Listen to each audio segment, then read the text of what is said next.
Entering the adult years of my life, I've been transfixed on the word purpose. What is the meaning to which we get up and work? And why do we do it in the first place? Most focus on their career, their relationship, maybe what they're best at.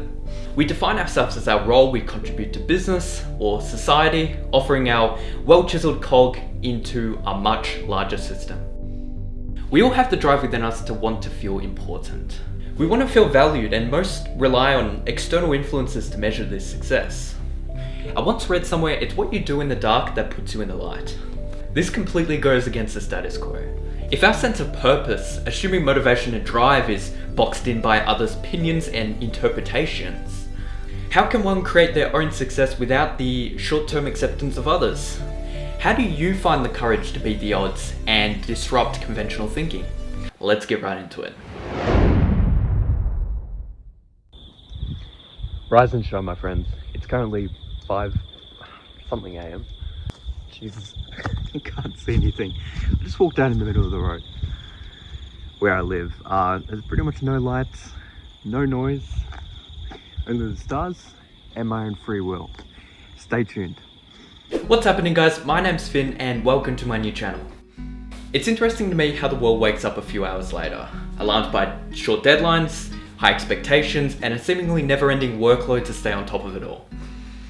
We may soon find ourselves seeking distractions such as social media to escape the hustle and bustle, only to begin comparing ourselves to others, seeing posts about their lives, their passions, their successes, the highlight reel. I remember seeing people making posts about the success they had in their niche, and it got me questioning my own efforts from time to time. Am I putting my eggs in the right basket? Should I be doing what they have already done? This mindset did my head in, and it sure wasn't productive as my commitment was all over the place. My central motivation came from the acceptance and proof of other people's success. An external locus of control is what I found out it was. I'm sure most have been shaped by their environment, and of course it's natural. But one day it hit different when I read stories of disruptors like Jeff Bezos, Elon Musk, Steve Jobs.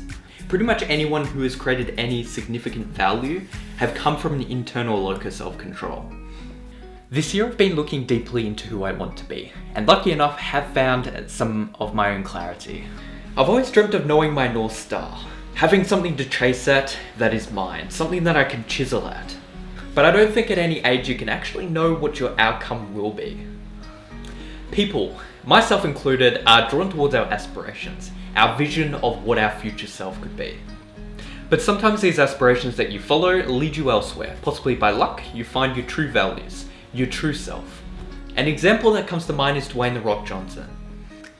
Dwayne focused his entire school life on making it to the NFL. It was all he thought about and aspired to be.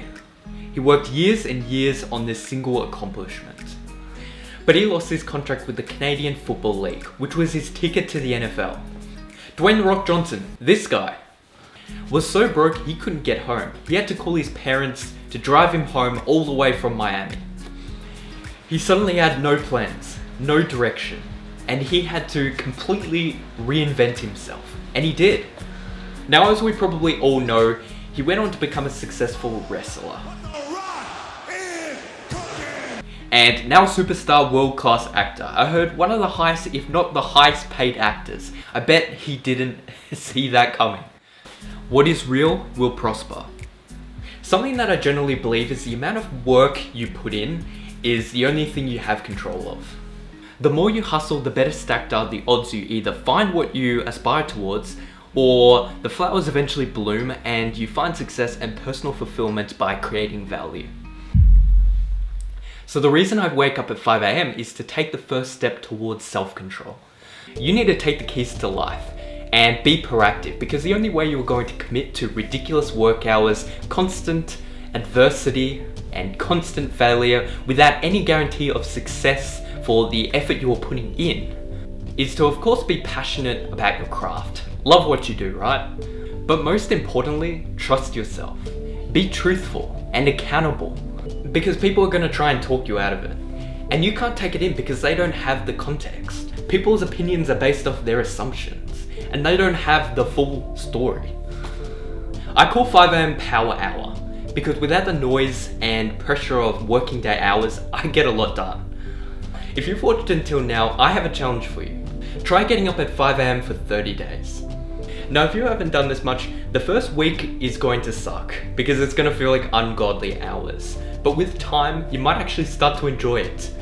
Because getting up at 5 AM really does feel like you're ahead of the curve and getting stuff done. Thanks for watching, guys. Please leave your feedback in the comments so I can continuously improve the content that I create. If this brought any value to you, please consider subscribing and leave a like for the YouTube algorithm. Peace.